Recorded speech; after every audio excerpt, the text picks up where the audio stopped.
जय गुरु जी। संगत जी। संगत जी, आज ये जो सत्संग मैं शेयर करने जा रही हूँ, ये एक आई ओपनर की तरह हमारे लिए काम करेगा। ये हमें बताएगा कि गुरु जी की रज़ा में राज़ी रहना चाहिए, और अगर हम उनकी दिखाई हुई मार्ग, उनकी दिखाई हुई राह पे नहीं चलते तो उसके क्या दुष्परिणाम हमें झेलने पड़ सकते हैं। तो आइए आज का सत्संग शुरू करते हैं। साल 2003 के बीतते बीतते रक्षा क्षेत्र से जुड़ी एक बहुराष्ट्रीय कंपनी के भारत के प्रमुख ने सेवानिवृत्त होने का फैसला किया। यह पद नए उम्मीदवारों के लिए उपलब्ध हो गया और करीब करीब 1 दर्जन उम्मीदवारों को इस पद की नियुक्ति के चुनाव के लिए विचार सूची में रखा गया, जिनमें मैं भी एक था।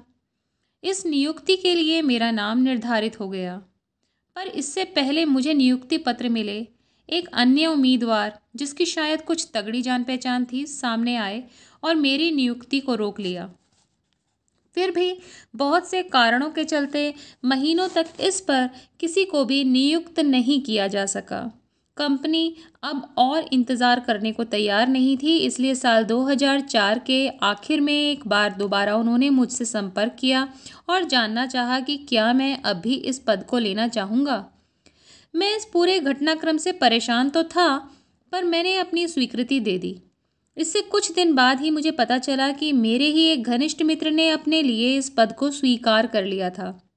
कुछ महीनों में ही उसने भी यह नौकरी छोड़ दी और कंपनी अब फिर एक बार मेरे पास इस पद के प्रस्ताव के साथ लौट आई।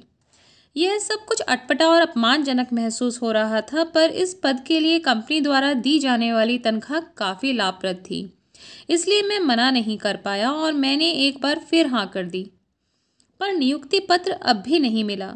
मैं काफ़ी इंतज़ार करता रहा। इस पद का अवसर आए बहुत समय हो गया था, परंतु कुछ भी नतीजा नहीं निकल रहा था। मैंने फैसला किया कि इस समस्या को गुरुजी महाराज के सामने रखा जाए और उनका आशीर्वाद प्राप्त किया जाए। मुझ में तो गुरुजी के सामने जाने और अपनी समस्या बताने की हिम्मत बिल्कुल भी नहीं थी। मेरे लिए उनके सामने अपना मुंह खोलना तो दूर, उनके एकदम नज़दीक खड़ा रहना भी काफ़ी कठिन था।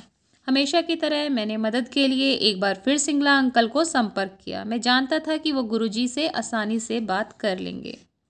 वह शाम आ गई। हम दोनों महाराज के पास गए। जब सिंगला अंकल महाराज से बात करने लगे, पर मैं केवल हाथ जोड़कर वहाँ चुपचाप खड़ा रहा। गुरुजी ने मुझे देखा, कुछ देर चुप रहे, इस बारे में सोचा और कहा कि मुझे किसी नौकरी की ज़रूरत नहीं है, मुझे तो उनके पास आ जाना चाहिए। वो बोले, तेनू जॉब दी लोड नहीं, तू मेरे कॉल आ जा। मैंने उनके कहे इस वाक्य की अहमियत तो तब नहीं जाना। आज पलटकर जब भी सोचता हूँ तो लगता है कि गुरुजी मुझे अपनी सेवा में रखना चाहते थे और मैं इससे बढ़कर क्या मांग सकता था। नौकरी तो खुद ब खुद मिल ही जाती, पर मैं वहाँ उस वक्त चुपचाप खड़ा रहा, ना तो हाँ कहा और ना ही ना। सिंगला अंकल ने बीच में बोलते हुए कहा कि मुझे उन पैसों की ज़रूरत है जो इस नौकरी से मुझे मिलेंगे। गुरुजी कुछ देर चुप रहे, मेरी तरफ देखा और कहा, ठीक है, जा कमा ले पैसे। मैं खुश तो था कि उन्होंने मेरी प्रार्थना स्वीकार कर ली, पर कमा ले पैसे ये कैसा आशीर्वाद था। यह वो तो नहीं था जिसको मैं सुनना चाहता था। मैं उम्मीद कर रहा था कि गुरुजी कल्याण या ऐश कर ऐसा कुछ कहेंगे, जिसका मतलब होता है कि अब मुझे चिंता की कोई ज़रूरत नहीं। खैर कोई बात नहीं, मैंने महाराज के सामने कुछ नहीं कहा, माथा टेका, उनके चरण स्पर्श करे और चला गया। अगले सोमवार मुझे कंपनी से फ़ोन आ गया। वो जानना चाहते थे कि मैं कब से यह प्रभार संभाल सकता हूँ। तब अचानक ही मुझे यह समझ आया कि अब तक गुरुजी ही मुझे यह नौकरी लेने से रोक रहे थे। मैंने ये प्रार्थना स्वीकार करने की जिद करी, इसलिए अब उन्होंने यह नौकरी दिला दी। कुछ ही दिनों के बाद मैं गुरुजी ने एक संगत से कहा कि उन्होंने ही मुझे यह नौकरी दी है। गुरुजी ने इस नौकरी से जुड़ी सभी बातें बताईं और मुझे मिलने वाली तनख्वाह भी बता दी। साथ ही साथ गुरुजी ने यह भी कहा कि उन्होंने कमांडर अंकल को 4 साल दिए हैं।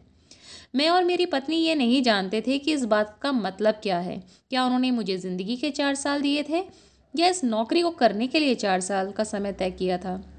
शायद इसलिए वो मुझे अपनी सेवा में रखना चाहते थे।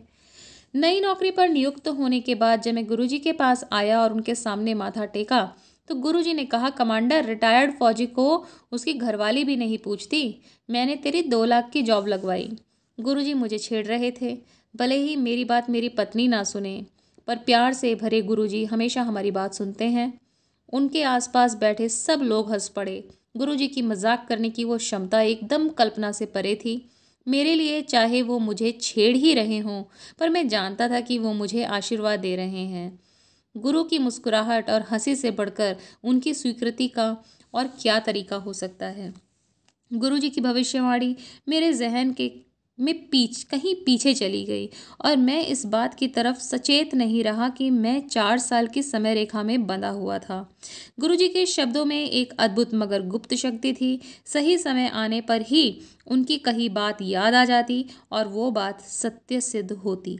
गुरुजी के कहे इस वचन ने मुझे कभी परेशान नहीं किया और वो मस्तिष्क में कहीं पीछे चला गया। लेकिन 2 साल बाद गुरुजी ने महासमाधि ले ली और जैसे सब कुछ बदल गया। साल 2009 के अक्टूबर माह में 4 साल पूरे हो गए और एक संकेत की तरह मेरी जिंदगी और नौकरी में सब कुछ बिखरने लगा। इस हद तक कि कंपनी ने एक ऐसे व्यक्ति को बाहर से नियुक्त कर लिया जो मेरे प्रति कभी भी अनुकूल सोच नहीं रखता था और चाहता था कि मैं नौकरी से त्याग पत्र दे दूं। इस दौरान मेरा मानसिक संतुलन बिगड़ने लगा, मेरा आत्मविश्वास कम होने लगा, मैं एकाग्रता खोने लगा, दिमागी रूप से परेशान हो गया और हर वक्त घबराहट से भरा हुआ इंसान बन गया। मुझे कहीं शांति चैन नहीं मिल रहा था और ना ही मैं ठीक से सो पा रहा था। बाकी सब चीज़ों के साथ साथ मेरी इस मानसिक स्थिति ने मेरी गाड़ी चलाने की क्षमता को भी प्रभावित किया। इस नौकरी के 4 साल होने पर मैं ठीक से अपनी कार भी नहीं चला पाता था। मानसिक धुंधलाहट की इस स्थिति में जिंदगी चलती रही। मुझे मिले 4 साल अब खत्म हो चुके थे। कुछ बहुत ही बुरा होने के डर से मेरी पत्नी ने गुरुजी से पहले ही प्रार्थना कर रखी थी कि जब तक मई 2010 में हमारी छोटी बेटी ईला की इंजीनियरिंग पढ़ाई खत्म ना हो जाए, तब तक मुझे मिली इन 4 सालों की अवधि को बढ़ा दिया जाए। वो चाहती थी कि जब तक ईला की बीटेक की पढ़ाई पूरी ना हो जाए, कुछ भी अप्रिय ना हो। 10 मई को ईला ने अपनी आखिरी परीक्षा दी और 14 मई को मैं इस कंपनी से बाहर था। मेरी पत्नी की बेसब्री से की गई प्रार्थना का दिव्य जवाब मिल चुका था। मैं उस वक्त नहीं जानता था कि जब 2006 में महाराज ने मुझे अपनी सेवा में स्वीकार कर लिया था, तब उन्होंने मेरी जिंदगी को इन 4 सालों के आगे बढ़ाने का भी सोच लिया था। बेशक गुरुजी ने इसके साथ साथ मुझे सारी परेशानी और तकलीफ से भी गुजरने दिया, क्योंकि मेरे कर्मों का हिसाब किताब भी तो पूरा करना था, लेकिन पूरे समय रखा अपनी शरण में ही। इस बारे में विस्तार में कभी और बात करेंगे। नौकरी चली गई पर तकलीफें अब भी जारी थी।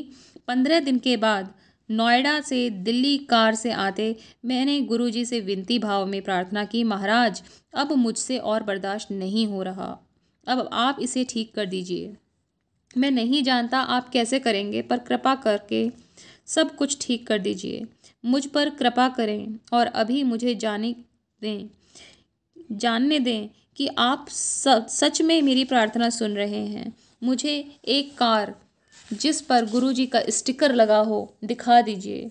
मुझे अभी भी वो कार देखनी है जिस पर स्टिकर लगा हो। मैं जानना चाहता हूँ कि आप मुझे सुन रहे हैं और आपको मेरी परवाह है, क्योंकि मेरी दुनिया बिखर रही है। मैं बेताब था और चाहता था कि गुरुजी कुछ प्रतिक्रिया दें और जैसा मैं चाहता था वैसा ही एक इशारा मुझे दें। जब मैं बहते आंसुओं के साथ यह प्रार्थना कर रहा था, मेरी कार आश्रम के पास एक पुल के नीचे से मुड़ रही थी। जैसे ही गाड़ी ने मोड़ लिया, मुझे एक कार के पीछे गुरुजी का स्टिकर नजर आया। मैंने उसे देखा और अगर मैं यह कहूँ कि मैं फूट फूट कर रोने लगा, तो भी जो उस वक्त महसूस किया उन भावनाओं को व्यक्त नहीं कर सकूंगा। मैं एक बच्चे की तरह जोर जोर से रो रहा था, क्योंकि गुरुजी ने मेरी पुकार तब सुन ली जब मैंने अपनी जिंदगी से पूरी तरह निराश मान ली थी। उसके बाद मैंने खुशी और एक राहत की भावना को महसूस किया। जो होता है हो जाने दो, अब मुझे कोई परवाह नहीं है। मेरी जिंदगी गुरुजी के हाथों में थी और जो 4 साल में ज़िद करके लिए थे, गुज़र चुके थे, मैं उनको पीछे छोड़ चुका था। उसी दिन मुझे एक अन्य अमेरिकन कंपनी से एक शानदार प्रस्ताव मिला। वो मुझे अपने इंडियन ऑफ़िस का प्रमुख नियुक्त करना चाहते थे। यह एक असाधारण नौकरी थी, वो भी बहुत बढ़िया तनख्वाह के साथ। गुरुजी की मेहर हो गई थी। आज जब पलट कर देखता हूँ तो नौकरी के लिए महाराज के पास जाने के अपने फैसले पर बहुत ही पछताता हूँ। आज मैं उस वक्त से कुछ बेहतर समझ रखता हूँ। मुझे सब कुछ महाराज के हाथों में छोड़ देना चाहिए था। मुझे उनको और उनकी मर्जी के प्रति समर्पण कर देना चाहिए था। उनके पास मेरे लिए इससे बेहतर योजना थी। मेरे अपनी ही योजना के पूर्ण होने पर जोर डालने के कारण मुझे अपनी ज़िंदगी के तकलीफ़ों से भरे 4 साल झेलने पड़े और मेरी ज़िंदगी बिखर गई। लेकिन गुरुजी ने मुझे इतनी शीघ्रता से इन सब से बाहर खींच लिया कि मैं वापस अपने पैरों पर खड़ा था और जल्द ही यह सब भूल गया। अपने भक्तों के लिए इतने दयालु, इतना प्यार करने वाले हैं गुरुजी महाराज। इस सब से मैंने सीखा क्या? गुरुजी को कभी भी मत बताओ कि तुम क्या चाहते हो। जो करना चाहते हो वो करो, पर परिणाम उन पर छोड़ दो। अपने आप को कभी भी यह छूट मत दो कि आप उनसे कुछ मांगो। अपनी इस मांगने की चाह को हमेशा विरोध करो।